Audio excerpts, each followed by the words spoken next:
आम आदमी पार्टी के राष्ट्रीय मीडिया प्रभारी अनुराग डांडा ने चंडीगढ़ में प्रेस कॉन्फ्रेंस करके कहा है कि हरियाणा में एक ऐसी योजना को मंजूर किया गया है जिसमें छोटे किसानों को प्रताड़ित किया जा रहा है।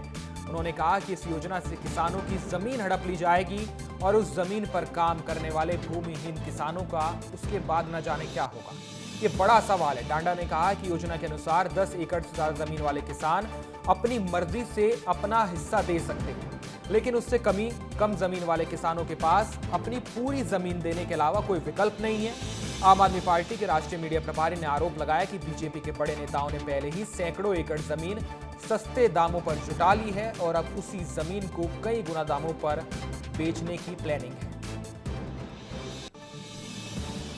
कि जो बड़े किसान हैं 10 एकड़ से ज्यादा, उनके पास मनमर्जी है कि वो अपनी पूरी जमीन भी दे सकते हैं और जमीन का कोई हिस्सा भी दे सकते हैं। लेकिन अगर किसी के पास 10 एकड़ से कम जमीन है, अगर किसी के पास 1 मरला 2 मरला 1 एकड़ जमीन है, तो उस किसान के पास कोई ऑप्शन नहीं है, उसे पूरी जमीन ही देनी पड़ेगी इस योजना के अंदर, वरना वो पार्टिसिपेट नहीं कर सकता।